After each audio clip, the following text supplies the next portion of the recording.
Hello everybody.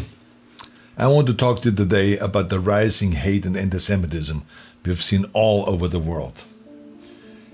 A few months ago, I toured Auschwitz, the Nazi concentration camp, where 1.1 million men, women and children lost their lives. Almost all of them were ruthlessly murdered simply because they were Jewish. When you walk through a place like Auschwitz, you feel a tremendous weight. There are reminders everywhere of the horrors that happened there. The suitcases never claimed by the prisoners, who were told to remember exactly where they left their belongings so they could retrieve them after they were finished with their showers. The shoes and the gold teeth and the hair that were taken from the murdered to be reused by the murderers to fund their evil. The logbooks with thousands of names crossed out as if a cruel accountant only measured death. The gas chambers with scratches on the walls from the fingernails of people who tried to hold on to life. The crematorium, where the Nazis tried to erase all of their atrocities. Let me tell you something. The weight on your back hits you at the very beginning heavier than any squat I've ever done. And it never goes away. It's the feeling of history, of millions of voices that were silenced decades ago, begging you, not to just look at their shoes, but to spend a few hours in them, to imagine you were there. Because once you imagined that you arrived on that train, and you were sorted into those lines, and you smelled the smoke that didn't smell like any wood you've ever burned before, and you never saw your families coming out of those showers, and then you worked your butt off while getting almost nothing to eat, until you looked more like a ghost than a person. And then when you couldn't work anymore, and they considered you useless, they sent you to the showers too. Once you've spent the time to really think about all of those things, then your imagination has no choice but to start the real work. How do we stop this from ever happening again? After a trip to Auschwitz, you will never question why. Never again is the rallying cry of all of the people who fight to prevent another Holocaust. You will never question that. But today, I don't really want to talk to those people. I don't want to preach to the choir here. Today, I want to talk to the people out there who might have already stumbled into the wrong direction, into the wrong path. I want to talk to you if you've heard some conspiracies about Jewish people or people of any race or gender orientation and thought, that makes sense to me. I want to talk to you if you found yourself thinking about anyone is inferior and out to get you because of their religion or the color of the skin or their gender. I don't know the road that has brought you here, but I've seen enough people throw away their futures for hateful beliefs. So I want to speak to you before you find your regrets on the end of that path. I've talked a lot about my father and the broken man that I was surrounded by when I grew up in Austria after the Second World War. They drank to numb their pain. Their bodies were riddled with injuries and shrapnels from the evil war, and their hearts and their minds were equally riddled with guilt.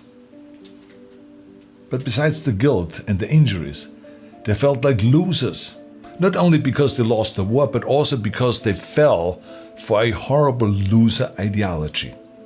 They were lied to and misled into a path that ended in misery.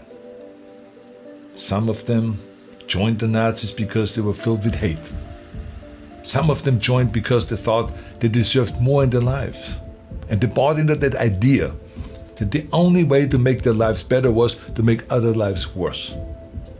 Some of them joined because they were frustrated with the government, and some of them just joined because everyone else was doing it. In the end, it didn't really matter why they joined. They were all broken in the same way. That's the bottom line here. If you find yourself at the crossroads, wondering if that path of hate might make sense to you for one reason or the other, or even wrapping yourself with a flag of hate, I want you to know where that path ends. I want you to see it very clearly in front of you in your mind. Because throughout history, hate has always been the easy path, the path of least resistance. I get it. It's easier to find a scapegoat for a problem than to try to make things better ourselves, right? But let me be clear, you will not find success on the end of that road. You will not find fulfillment or happiness, because hate burns fast in pride. It might make you feel empowered for a while, but eventually consumes whatever vessel it fuels. It breaks you. It's the path of the weak. And that's why there has never been a successful movement based on hate. Think about that. The Nazis, losers. The Confederacy, losers. The apartheid movement, losers. And the list goes on and on. I don't want you to be a loser. I don't want you to be weak.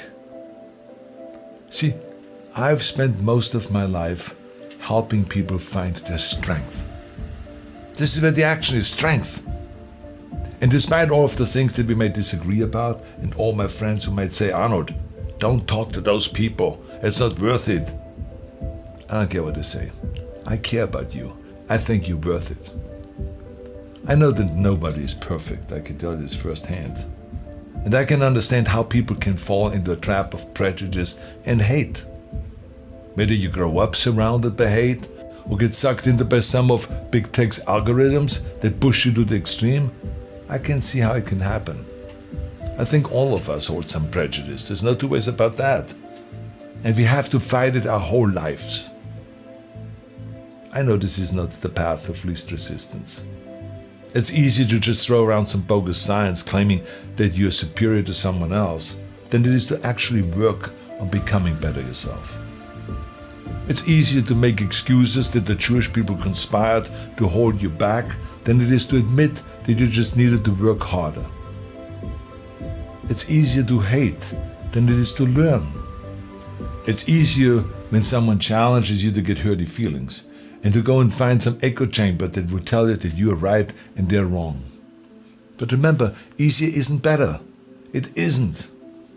When you spend your life looking for scapegoats, you take away your own responsibility. You remove your own power. You steal your own strength.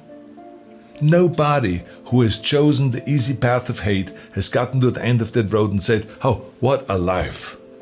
No, they die as miserably as they lived. No matter how far you've gone, I want you to know that you still have the chance to choose a life of strength. But you have to give up your war against everyone that you hate. Let's give up that war. Whether you hate them because of their color of the skin, or their religion, or their gender, or their sexual orientation, it doesn't matter. Give it up. Give up that war. You know, the war that you have to really fight is the war against yourself. You have to fight a war against yourself. And it is not easy to look in the mirror and to change your own life. It's hard as hell.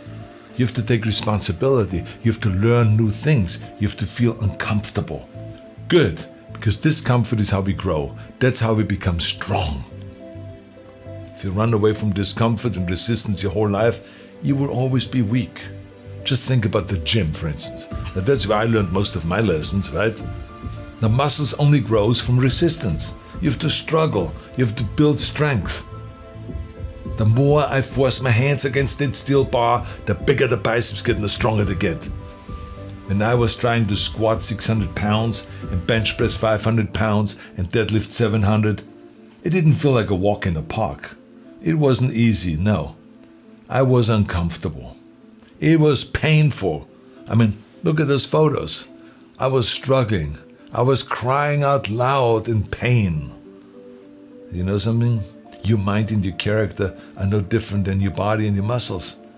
If you want to grow as a person, you really have to make friends with pain. Embrace the discomfort. Enjoy the struggle. You have two paths in front of you right now. One of them is going to be the harder one today. It's going to be downright painful. You will have to force your brain to think in new ways. You might lose some friends, who want to hold on to their weak beliefs. But as you pull yourself away from that anger and that hate, eventually you will start to feel empowered. You will realize that you have the greatest power of all, the power to change your own life. You will be stronger than you've ever known. The other path is easy, much easier. You don't have to change anything. Everything in your life that you aren't happy about can be someone else's fault. You can keep fueling yourself on the sugar high of hate. But the end of that road isn't pretty. I've seen it with my own eyes. You will end up broken, searching for ways to numb your pain and your misery. See, I don't want you to go through all of that. It's unnecessary. Let me tell you something. When I walked through that camp in Auschwitz, and I put myself in the shoes of those people herded into those gas chambers, it was horrifying. One of the darkest moments of my life. But in that darkness, a woman who survived the horrors of Auschwitz helped me find the light. I spent some time with her. Had a wonderful conversation with her. And she told me that the Nazis could conquer cities and countries. They could take her freedom, her friends, her family, even her life. But they could never conquer her mind. Pfft. What strength that woman had. Wow. So, the bottom line is, I don't care how many hateful things you may have written online. I don't care how often you've marched with carrying that hateful flag, or what hateful things you may have said in anger. There's still hope for you. There's still time for you. Choose strength. Choose life. Conquer your mind. You can do it. Thank you very much for listening.